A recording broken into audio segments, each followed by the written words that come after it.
Well, Hey hi. guys, it's Caden. Welcome to another Autism Digest interview, where today we have someone who I've been working on booking for a good long while now.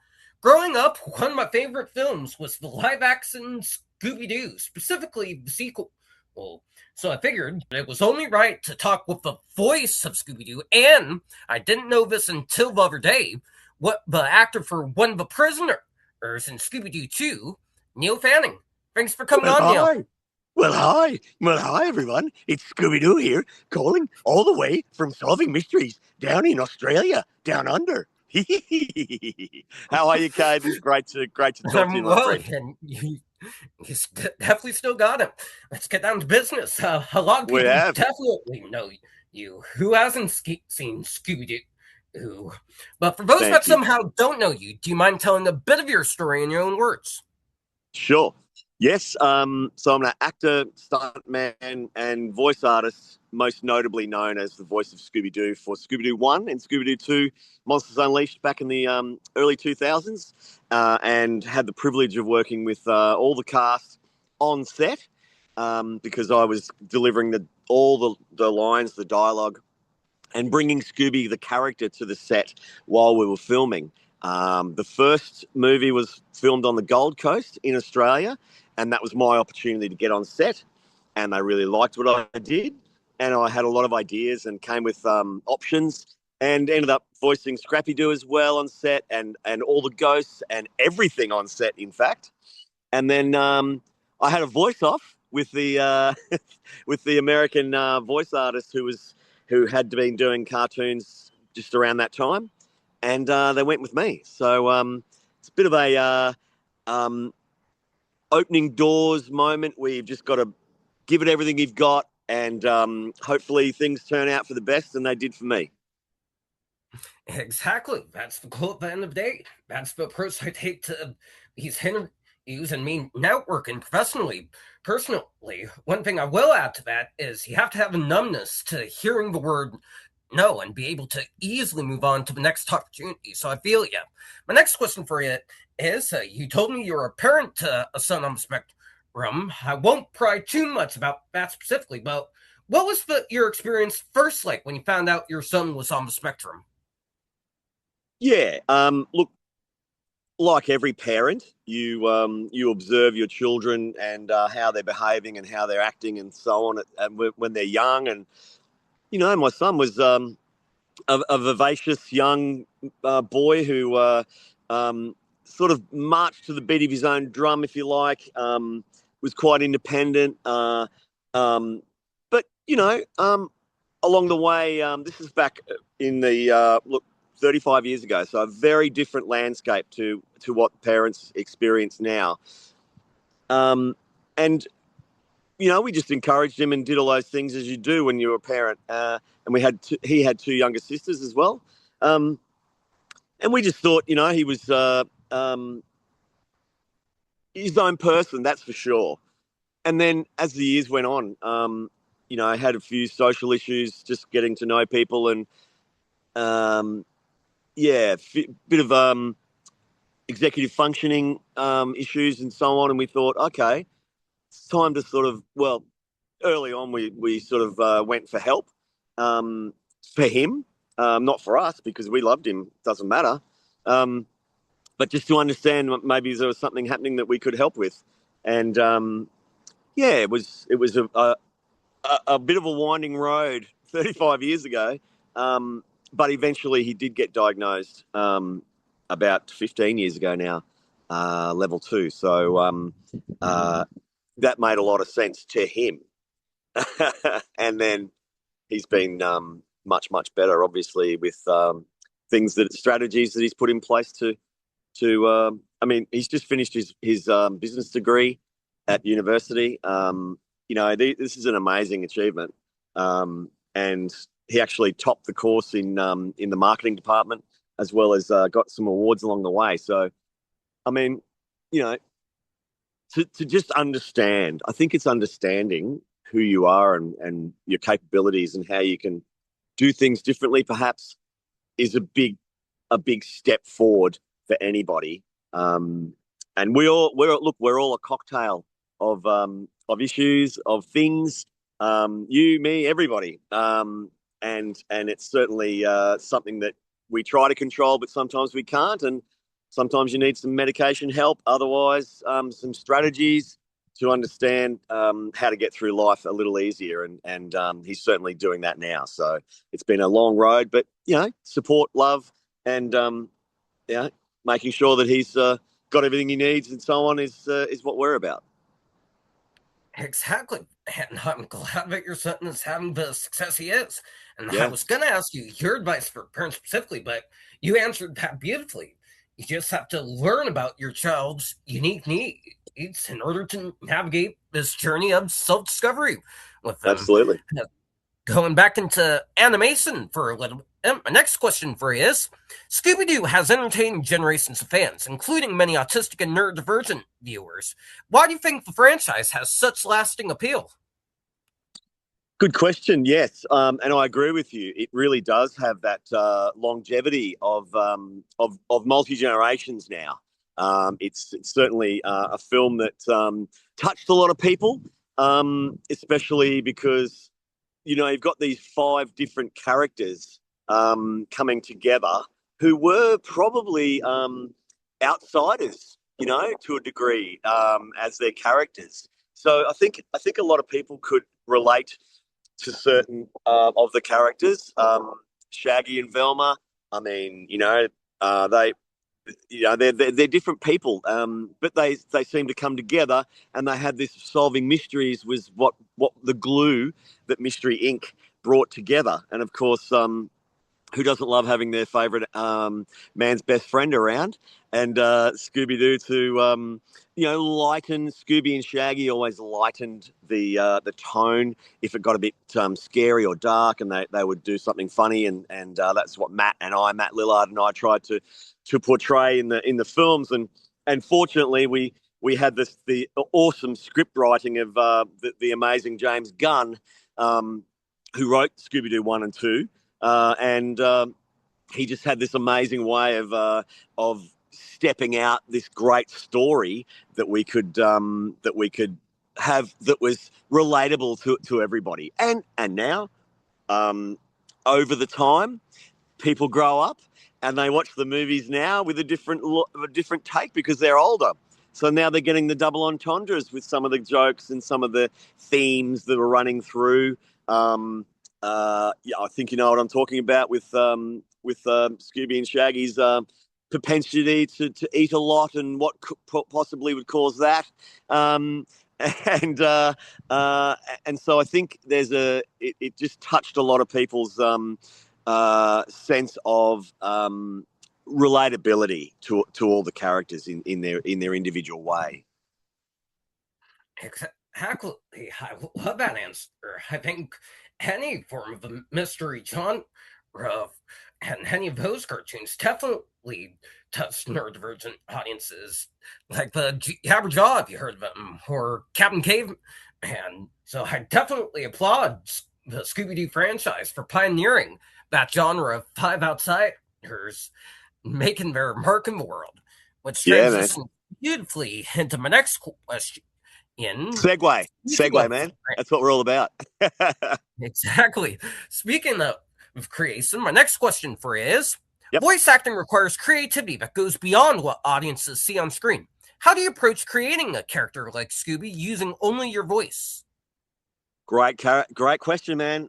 Yes, it's very, very helpful. I get asked this a lot. How to become a voice artist? I'm a voice artist. I do voices. I love it, and that's great. I mean, it's not something that you possibly need to go to university for or college. It's I was an actor first, so I went to acting college, and I think I approached everything from the voice perspective to create a character first. So if I'm playing a certain character, the hook for me in the characterization would be the voice because I love doing voices. I was a voice artist for about 6 years before I got Scooby Doo all those years ago. So I've been a voice artist for about 30 years now. And I've done a lot of things, but nothing as big as Scooby, obviously. So I sort of hang my collar on him. um, And but I think you know, it's knowing the character. I obviously I loved Scooby-Doo, as we're all fans. All the cast, Linda Cardellini, Sarah Michelle Gellar, Freddie Prinze Jr. especially, and Matt and I, we were all fans of Scooby-Doo. Who isn't? It's an institution. It's iconic, and so we felt this huge responsibility to actually, honor the franchise and the opportunity that we were given to extend out into a live action sphere to shoot this, and I think we were really happy with the response with the product, and it's been enduring, but approaching it from my perspective, I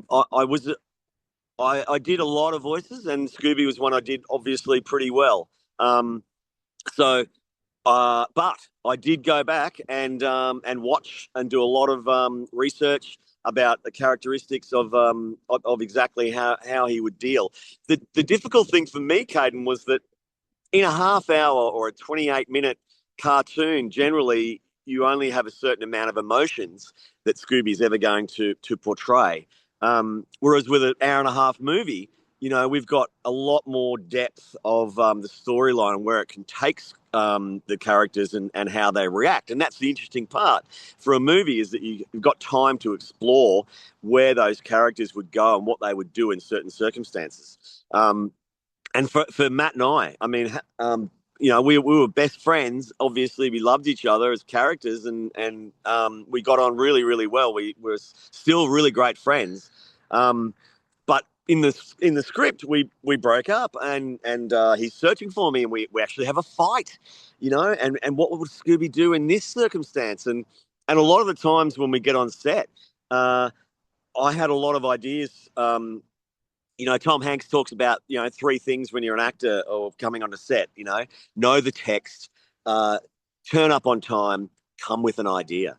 So you've got to have lots of alternatives about how you're going to do things, because things might change on the day, and you need to have ideas about that. And that's an actor thing, when you're coming on set.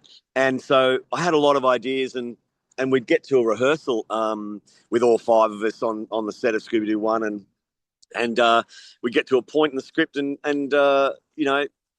Matt would say, well, what would Scooby do here? And they'd all look at me, and I'd say, I think he would do this, and he would finish the scene on this word or this line, and they tried it all, both ways, 3 or 4 different ways, and a lot of the times, very satisfactorily from me, they went with what I said. So yeah, it was a collaborative experience that we were able to all come and bring our A game, and we did. From the director Raja Gosnell, producer Richard Suckle, all the cast, amazing visual effects team. I mean, I'm only part of it. And we had, 1,000 people involved in this movie. It's incredible, hundreds and hundreds of animators. But I think, to be an actor is a very, very handy skill set to have up your sleeve as a voice artist, because you're going to be asked. Because I didn't have anything to, I had to use my imagination all the time. I was just getting told by Raja and James Gunn what was happening and what I'd be. So in Scooby-Doo 2, we're chased by the Skelly guys, and we run down and we jump off the edge, and we're bouncing down into the van, if you remember that scene. And there's nothing there when I'm recording it in the studio at Warner Brothers, at Burbank. It's just a shot of the cliff going down, and he says you're going to hit there, you're going to bounce there, you're going to do a somersault there, and I've just got to do all those sounds and watch the points and do all those sounds over and over again, but use my imagination as to what I think the animators are going to do. So yeah, it's a lot of this and a lot of yeah, a lot of talent, hopefully coming to the fore at the right time. Exactly. And how there's a lot of Nerdverse creators I've talked to on this platform, and they say the same thing.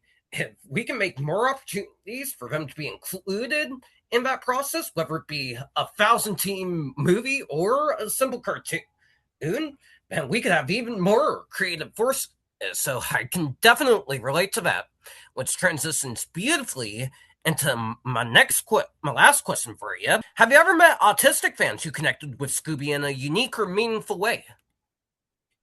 Lots, hundreds, hundreds and hundreds of autistic fans of Scooby-Doo, the franchise, I meet all the time at Comic Cons, and because I've only started doing Comic Cons, Caden, and been known really for the last 3 years.